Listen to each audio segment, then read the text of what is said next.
La Côte d'Ivoire dans la catégorie des risques faibles avec une note encourageant les investissements en 2024. Quel est pour cette année le risque pays? Rendez-vous avec Bloomfield le 16 avril 2025. L'Agence nationale de notation financière va dévoiler la cartographie des forces et faiblesses ou des opportunités et risques d'investissement en Côte d'Ivoire. Le tout assorti du risque pays.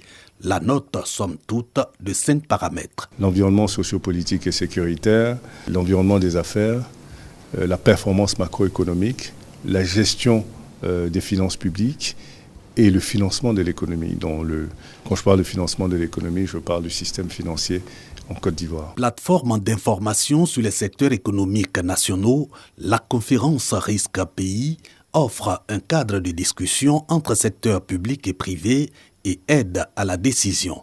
Au menu de l'édition 2025, la 9e, 4 panels. L'idée, c'est vraiment de donner le maximum d'informations aux Ivoiriens, le maximum d'informations aux personnes qui investissent ici, qui sont sur place, ceux qui veulent investir dans ce pays, ceux qui regardent ce pays de loin, et surtout donner la bonne perception du risque que représente en réalité la Côte d'Ivoire et en général les pays africains. Comme la Côte d'Ivoire sont attendus à cette 9e édition de la conférence Risque Pays, la RDC et bien d'autres États africains, acteurs économiques locaux, régionaux, internationaux, académiciens et diplomates. Les éléphants disputeront les quarts de finale de la CAN U17 qui se tient au Maroc. Les gamins de Bassiriki Diabaté, classés 2e du groupe D au moment d'affronter le Mali, ont rapidement fait douter leurs adversaires. Alino Haïdara s'offre un doublé en 18 minutes. L'attaquant de Maën 05 de Jacquesville se mue cette fois en passeur décisif sur le 3e but, signé Djerasouba Moïse à la 41e minute. Mais peu avant la pause, Dembélé Seydou profite de cette erreur de la défense ivoirienne pour réduire la donne. De retour des vestiaires, les Maliens prennent le contrôle du jeu et parviennent à inscrire leur 2e but sur ce pénalty, repoussé dans un premier temps par le portier Chris Kwasi. Sur une puissante frappe, Boulaye Cissé offre la victoire aux Éléphantaux. Les enfants étaient un peu tombés en dilettante suite au premier match. Après la performance du premier match, ils ont cru que tout était facile, tout était acquis.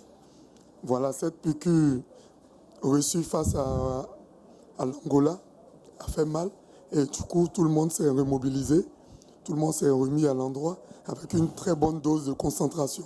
Ils n'ont rien lâché. Ça n'a pas été facile. Très belle équipe du Mali, mais ils sont arrivés au bout de ce qu'ils voulaient, c'est-à-dire la victoire. Leader du groupe D, les gamins de Bassiriki Diabaté croiseront ce vendredi à 16h GMT au stade de Bereshid en quart de finale, le Sénégal, tenant du titre. C'est l'une des figures emblématiques de la diplomatie ivoirienne.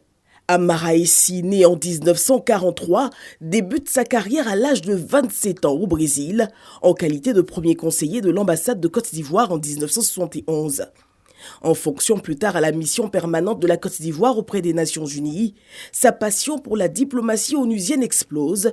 Séduit par son dynamisme, le président Félix Houphouët-Boigny le nomme alors représentant permanent de la Côte d'Ivoire avec la charge d'ambassadeur auprès de l'Argentine et de Cuba.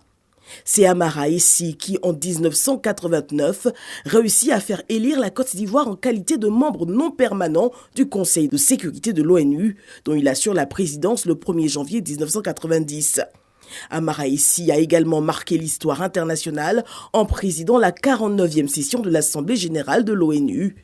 Il fut plus tard nommé secrétaire général de l'OUA, Organisation de l'Unité africaine, avant de devenir président intérimaire de la Commission de l'Union africaine lors de sa création en juillet 2002. Avec son éloquence naturelle, son dynamisme et son efficacité, Amara Essi aura écrit les lettres d'or de la diplomatie ivoirienne.